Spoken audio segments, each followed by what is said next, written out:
All right, entrepreneur, welcome back to the show. Let's talk about how you can get an edge.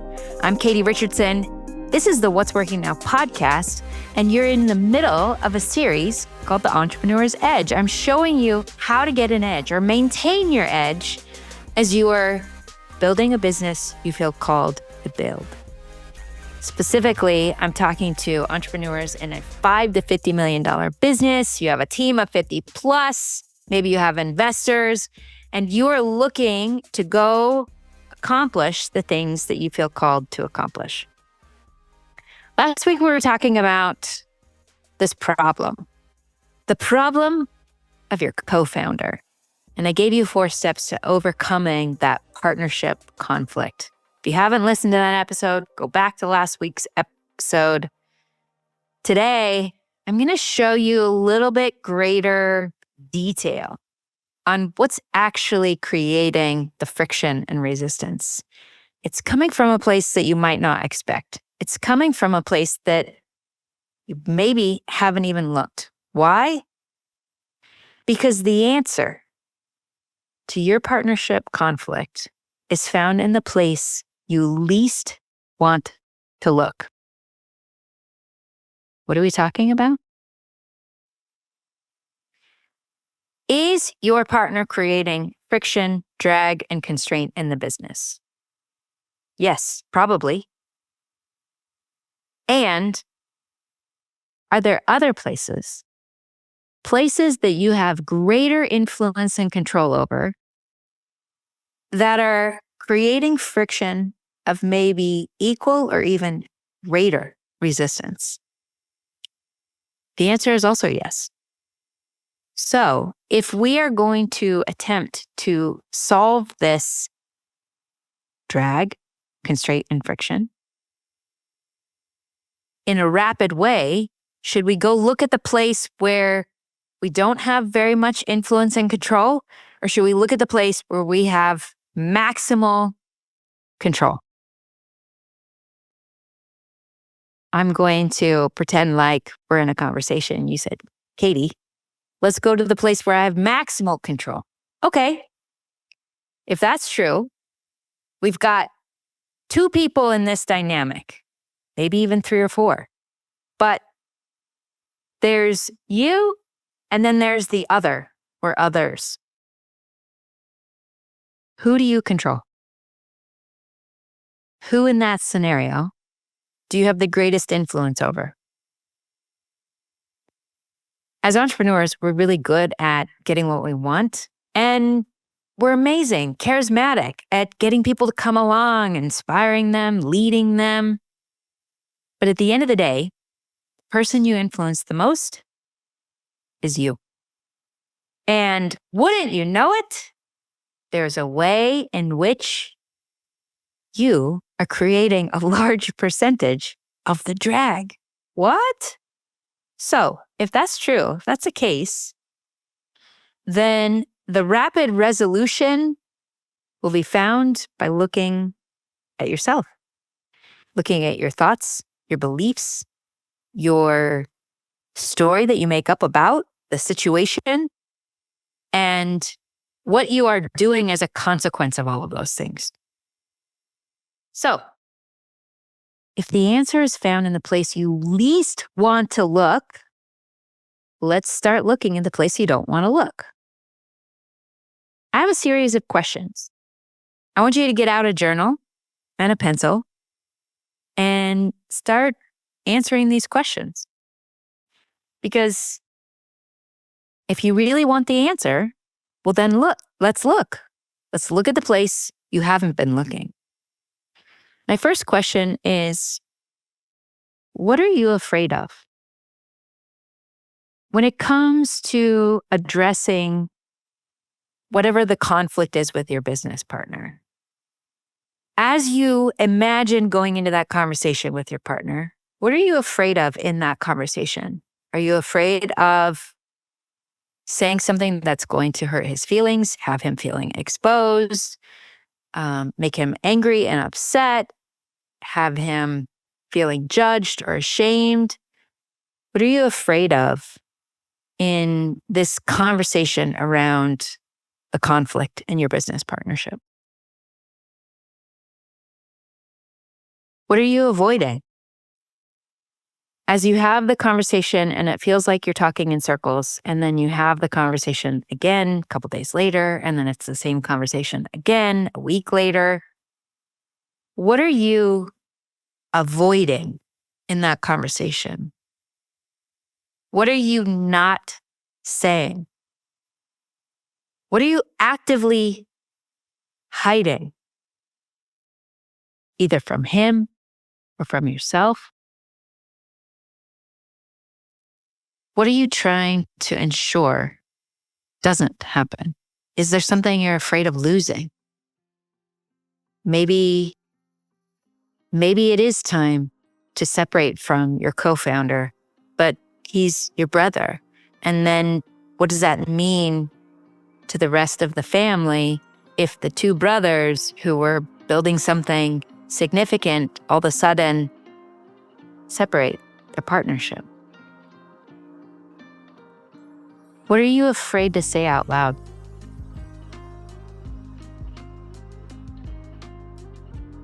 We talked about what are you hiding? What are you hiding from? What we're doing is we are uncovering the unspoken. Why? Because the answer is found in the place you least want to look. So what is the thing you're actively avoiding? You're actively not looking at. What are you not confronting? What are you not saying? What are you not sharing? What are you not even admitting to yourself? If we can find that thing, we can understand what is motivating and driving every one of your conversations. Right now, you better believe it is driving the conversation, right? There's something you're afraid of that is driving your side of the conversation, and there's something he's afraid of that's driving his side of the conversation. And the funny thing is, if it's invisible to you, but it's driving you, then you're being driven by something that you don't control. So why not uncover what that is, acknowledge it to yourself, be aware of that, and then come to the conversation from an empowered place, not from a place where you're emotionally driven, you're fear driven, and you're avoidant, but all of those things are invisible to you. So it's like we're a string puppet. And when you are aware of the things that you're afraid of, the things that you're hiding, the things you're hiding from, the things that you're not saying, when you're aware of those things, you're in charge, you're in control, and you're no longer being controlled by your fears. Let me tell you a story. So I love studying scripture. And one of the stories in the Bible that has always bothered me is the story of when the children of Israel are being bitten by fiery serpents, poisonous snakes. And they go to Moses and say, hey, you've got a good relationship with God. Can you ask him to call off these snakes? Like, this is horrible. We're dying. We're getting sick. Can you ask God to call off the snakes? So Moses goes to God and he tells God that the children of Israel are being bitten by snakes and, can you help us out? And God says, yeah, I'll help you out. Here's what you need to do. I want you, Moses, who is the prophet and the leader, I want you to go make a brazen serpent or a metal serpent and raise it on your staff, on a stick, and tell the children of Israel to come look at the snake. And those who come and look at the snake will live, and they won't succumb to the poison. Why has this story bothered me for years? When I was in the second grade, I was hospitalized for some mysterious reason. My leg was just swelling up like crazy. And I had been in the South with my family. Starts with an A. I cannot remember the state. It's near Louisiana. It's not Alaska. Not Alabama. Arkansas. Louisiana. That's where it was. It's not a state. I was in Arkansas with my mom and dad and my siblings. My dad had bought a motorhome and we were just driving all over the United States. It was really cool. And we had gone to some distant relatives of my father's who were literally living in the woods in a motorhome. And he was showing us around an old family home. I think it had been the home that my father's father had lived in when he was really, really young, but it had burnt down because an uncle had fallen asleep with, I think, a cigarette in his mouth. That was the story that I remember anyways. So we were out in the woods and we were looking at these stacks of bricks that were the chimney. There really wasn't much there. Like, it had been a long time since that home had burned down. And suddenly I had this sharp pain in my leg, and I'm a tough kid, so I cried a little, but I was like, I'm okay. And a couple hours later, my foot's so swollen, it's not good. And my dad finally decides something's not right. Let's take you to the hospital. In the hospital, they identified that I had a copperhead snake bite on my ankle. And I'd never even seen the snake. But the idea that I'd been bit by a snake, that a snake's fangs had gone into my ankle as a second grader, terrified me. And I'd always been this strong, fast, ambitious kid. And for the first time in my life, there was this thing that I was very aware of that I was afraid of. And it was snakes. I did not like snakes. And growing up in the desert of Phoenix, Arizona, sometimes you would even see a rattlesnake out in the desert. So fear was most evident for me when I was around a snake. Some people have snakes as pets, and I just can't even comprehend this. So when I read this story of Moses and the children of Israel, I really don't like it. And for a long time, I've asked myself this question. I've asked God this question, what gives? If there's anything that's going to give anybody the heebie-jeebies, it's a snake. Why is that the solution? And why is Christ being compared to the snake being raised up on a stick? And it just really, really has baffled me for a really long time. And then I heard this psychologist talk about this story and how fascinating it is, because as a psychologist, when you have a client who is afraid of something, you don't tell the client how to avoid that thing and how to set up their life to make sure they never encounter that thing that is so terrifying. In fact, the remedy is to help your client confront the thing they're most afraid of. Quick question for you. What would happen in your business and life if you could show up powerfully? As a coach to high-performing entrepreneurs, I help intelligent people like you do just that. And if you want to be inspired by people who are getting more done in 90 days than most people do all year, I'm going to invite you to go check out my case studies. The website is now.katierichardsson.com/case study. And the cool thing is we've got so many case studies there. You can find an entrepreneur who's just like you. I've also got a link for you down in the show notes. Okay, back to the show. What? The solution, the remedy, is to face the fear. That is the fastest way, because what happens over time is we become stronger. It's not that the fear dissipates, it's that we become stronger. And this is the message of the fiery serpents and the poisonous snakes to the children of Israel. Face the thing that you're afraid of. So as I come to this realization, I'm immediately fascinated, and I started asking myself, well, what am I afraid of? What am I afraid of? And the thing that kept coming to mind was snakes. I'm like, I don't think I'm really afraid of anything. I think it's mostly just snakes. I'm afraid of snakes. And that day was a Thursday. My husband and I do date night on Thursdays. And I just keep mulling this over in my mind. What are you afraid of, Katie? What are you afraid of? How can you look at it? And it was like, well, I'm afraid of snakes. I'm afraid of snakes. And we went on a date that night. And I remember I got up to use the restroom and I walked past this table of another couple who was out to eat. And the man had this massive tattoo on his arm. And wouldn't you know it, it was a tattoo of a snake. And I remember feeling this visceral fear as I saw that snake tattooed on his arm. And I was like, snake. And I go to the bathroom and I come back and I see his snake tattoo again. And I was like, that's interesting.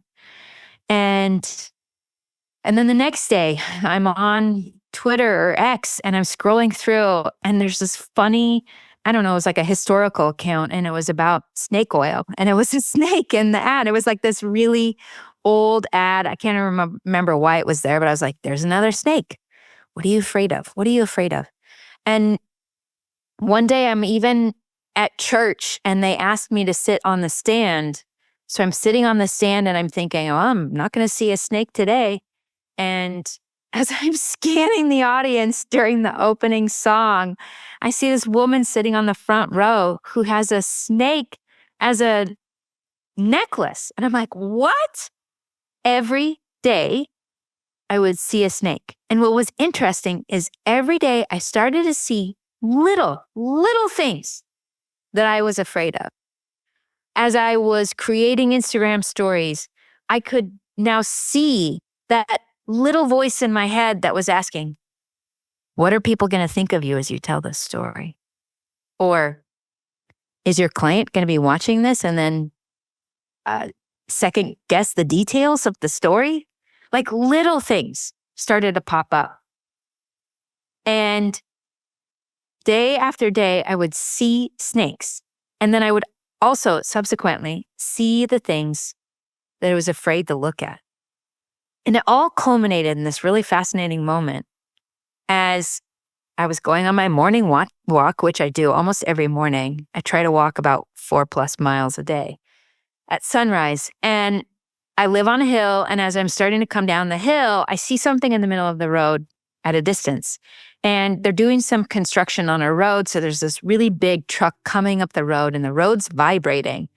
And I'm looking at this thing in the road. I'm watching the truck come up and the truck comes up next to this thing in the road and he rolls down his window and he looks out his window. And I'm like, what is he looking at? And he starts to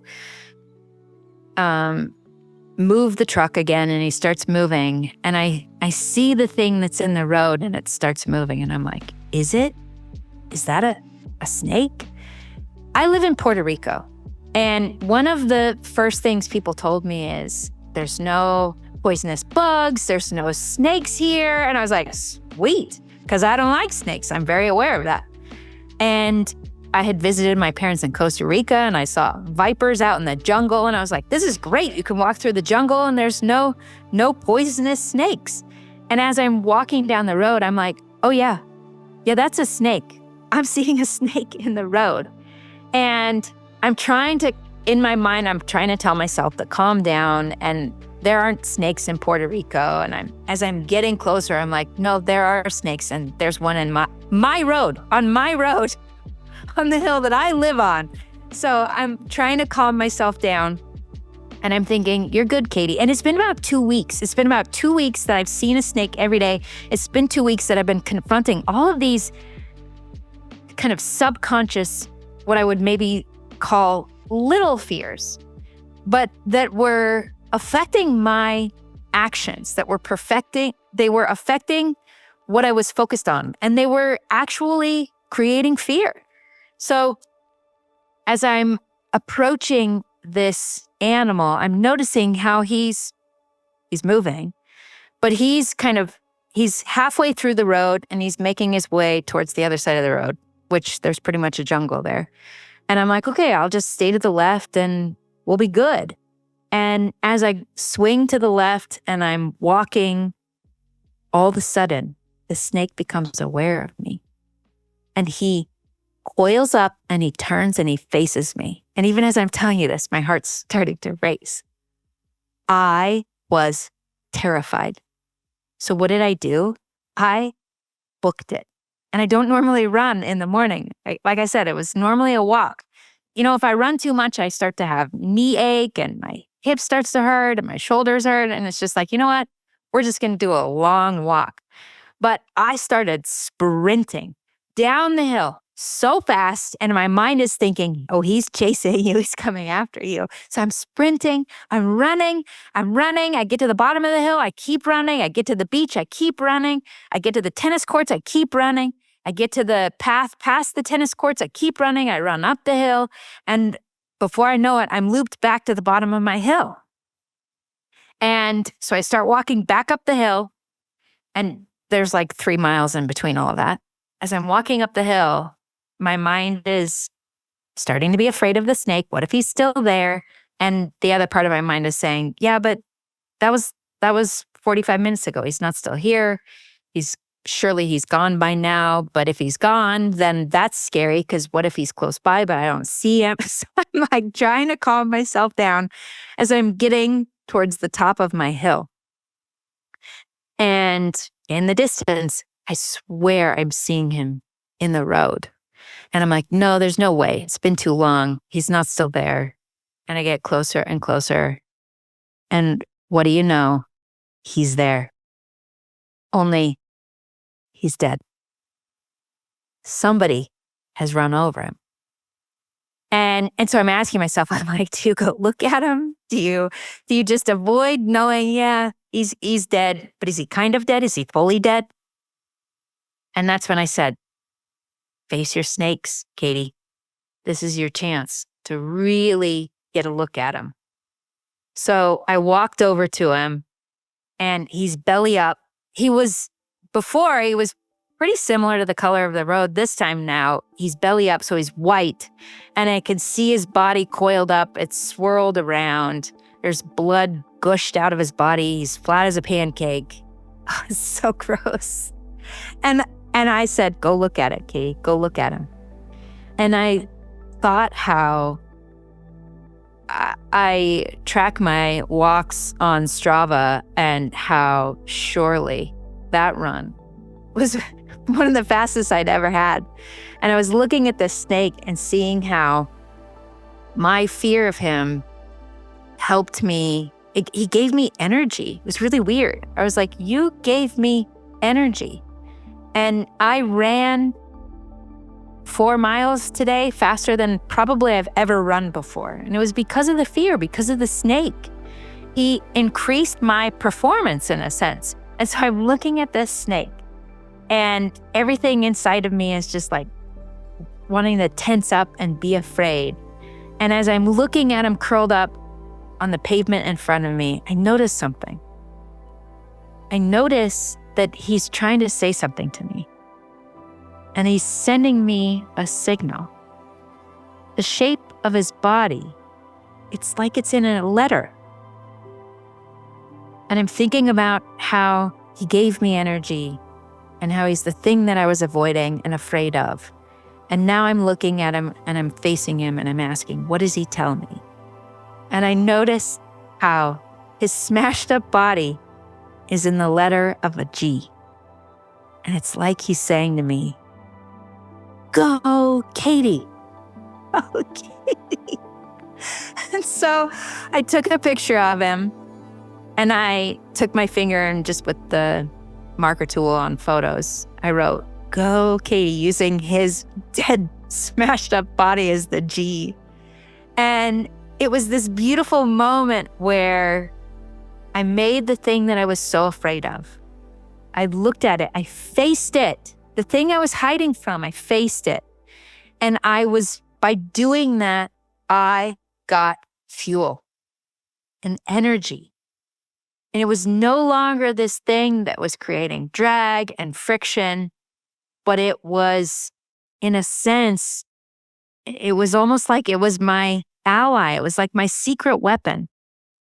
How can you use this story of facing your fears, facing your snakes, and facing the thing that's poisoning you? How can you bring that to the issue you're facing with your co-founder, the issue you're facing with a member of your executive team? Maybe it's your CTO. I hear CTOs, you're going to run into friction with CTOs always. How can you use and look at what's inside of you. What are you not saying? What are you afraid to say out loud to your CTO? And how can you face that within yourself? Now, whether or not it needs to be said to your partner, I don't totally know yet. And we'll go into that later. And if you really need help with this, then you need to apply to work with me. I'm just going to give you the short answer. So if that's you, if you're needing help with your co-founder or your executive team, or just your leadership team, if you're struggling with any sort of partnership, maybe it's even your spouse who's your business partner, go to now.katierichandson.com/case study. You can see other people I've helped them in their partnerships, whether it's with the franchise owner, whether it's the partner who's your brother, whether it's the partner who's your spouse, whether it's the partner who's your uncle. I've helped incredible individuals building significant businesses align with their partner. And go fill out the application. Tell me all about the dysfunction, the way that your partner is frustrating you, and all of the things that they're doing wrong. Tell that to me in the application. We'll hop on a call, I'll assess the situation. And if you're a fit, I'm going to show you the vital framework, and I'm going to show you how to use it to create alignment with your business partner. What is the thing that you're avoiding?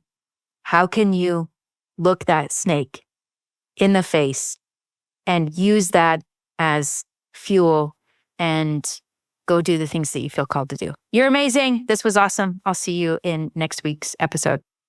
Bye. Thanks for listening to the What's Working Now podcast. If you found today's episode to be interesting, be sure to share this with a friend. And if you are looking to level up your organization as a CEO, I'm going to invite you to join the Now newsletter. This is a weekly newsletter. I send it out on Fridays. I tell personal stories, talk about what it's like to build a significant business while raising a family, homeschooling kids. And I even share case studies, very timely, relevant situations where I go into detail how I am helping entrepreneurs navigate, lead, and build incredible organizations. You can get all of that behind the scenes information and more inside the Now newsletter. I've got a link to it right now in the show notes, and I will see you in the next episode.